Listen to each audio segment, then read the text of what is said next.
মৰমৰ ছাত্ৰ ছাত্ৰী, আজি আমালোকে দ্বিতীয় শ্ৰেণীৰ ঝংকাৰ পাঠ্যপুথিৰ পৰা অধ্যায় 6 পাঠ 1 শনিবৰীয়া বজাৰ এই পাঠটোৰ গোটেই ক্ৰিয়াকলাপ এই ভিডিঅ'টোত আমালোকে আলোচনা কৰিম।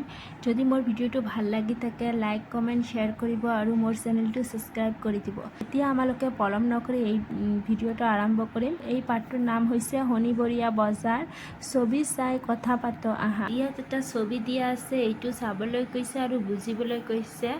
এই ছবিটোত চাই আমালোকে বুজি আছো কি এইটো এটা বিদ্যালয় আৰু ইয়াত ছাত্ৰ ছাত্ৰীবিলাকে এটা সৰুকৈ বজাৰ সাজিছে আৰু এই বজাৰত ছাত্ৰ ছাত্ৰীসকলক বুজাই আছে যে কেনেকৈ বয় বস্তু কিনা বেচা কৰা হয় আৰু গ্ৰাহকে কেনেকৈ বয় বস্তু কিনে দাম দৰ কৰে সেইটোৰ বিষয়ে বুজোৱা হৈছে আৰু সেইটোৰ বিষয়ে এটা সৰুকৈ নাটক সাজিছে আৰু এই পাঠটোৰ জৰিয়তে বুজোৱা হৈছে যে কেনেকৈ বজাৰ কি হয়, বজাৰত কি হয়, বজাৰ কেনেকুৱা হয়, বজাৰত কি থাকে সেইটোৰ বিষয়ে বুজোৱা হৈছে। এতিয়া আমালোকে ইয়াত কিছুমান কোৱেশ্চন দিয়া আছে, এইবিলাকৰ উত্তৰ লিখিম। ক নম্বৰটো দিয়া আছে, ওপৰৰ ছবিখনত কি গছ দেখিছা কোৱা।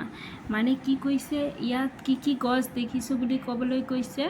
এইটোতো হয় কলগছ হয় আৰু এইটো আমৰ গছ বুলি ভাবি লৈছোঁ। এতিয়া আমালোকে উত্তৰটো লিখিম কলগছ আৰু আম গছ। খ নম্বৰটো দি আছে, ছবিখনত ল'ৰা ছোৱালীবোৰে কি কৰিছে। উত্তৰটো হ'ব বস্তু বিক্ৰী কৰি আছে। গ নম্বৰটো দি আছে, বজাৰখনত কোনে বস্তু বিক্ৰী কৰিছে। বজাৰখনত কোনে বস্তু বিক্ৰী কৰি আছিল, ছাত্ৰ ছাত্ৰীসকলে। ঘ নম্বৰটো দি আছে, বজাৰত কি বস্তু ওলাইছে।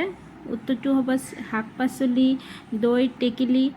ঙ নম্বৰটো দি আছে, বজাৰখন ক'ত বহিছে। বজাৰখন ক'ত বহিছিল, বিদ্যালয়ত। তাৰপিছত দিছে পঢ় আহা।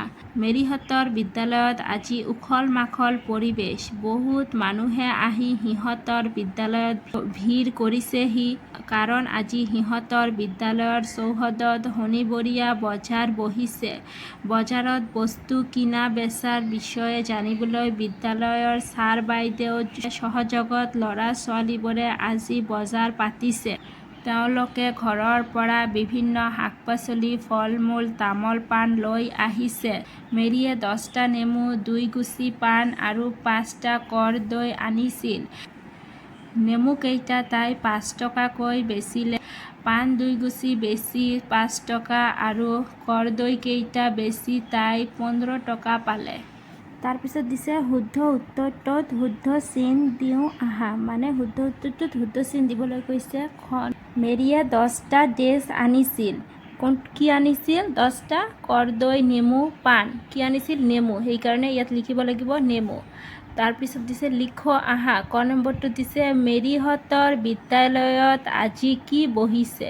মেৰিহঁতৰ বিদ্যালয়ত আজি কি বহিছিল, মেৰিহঁতৰ বিদ্যালয়ৰ চৌহদত শনিবৰীয়া বজাৰ বহিছে। তাৰপিছত খ নম্বৰটো দি আছে, মেৰিয়ে কি বেচিছে। মেৰিয়ে নেমু, পাণ আৰু কৰ্দৈ বেচিছে। গ নম্বৰটো দি আছে, মেৰিয়ে কি বস্তু বেচিলে আৰু মুঠ কিমান টকা পালে। মেৰিয়ে নেমু, পাণ আৰু কৰ্দৈ বেচিলে। এইবিলাক বেছি কিমান টকা পালে, 70 টকা পাইছিল। দিছে ঘ নম্বৰটো দি আছে, বজাৰত কি কৰা হয়। বজাৰত কি কৰা হয়, বজাৰত কিনা বেচা কৰা হয়। তাৰপিছত দিছে শুন আৰু কওঁ আহা। ৰুক্ম ৰুক্মণী, যুগ্ম অযুগ্ম, আত্মা মহাত্মা, পদ্ম ছদ্ম, চম্পা চম্পাৱতী, অম্বৰ নীলাম্বৰ, ৰম্ভা সম্ভাৰ, অম্ল অম্লান। কওঁ আৰু লিখ আহা। পদ্ম ছদ্ম, কুসুম্বৰ, অম্বকা, যুগ্ম বাগ্মতা, সম্ভাৰ ৰম্ভা, আত্মা মহাত্মা, সম্পদ ভূমিকম্প। তাৰপিছত দিছে পঢ় আহা। মহাত্মা গান্ধীক বাপুজী বুলিও জনা যায়। শংকৰদেৱৰ পিতৃৰ নাম আছিল কুসুম্বৰ ভূঞা। তুলসী গুল্মজাতীয় গছ। যুগ্ম মানে জোৰ। মোৰ ছাত্ৰ ছাত্ৰী, আজিৰ ভিডিঅ'টো যদি ভাল লাগি থাকে লাইক কমেণ্ট শ্বেয়াৰ কৰিব আৰু মোৰ চেনেলটো ছাবস্ক্ৰাইব কৰি দিব। ধন্যবাদ।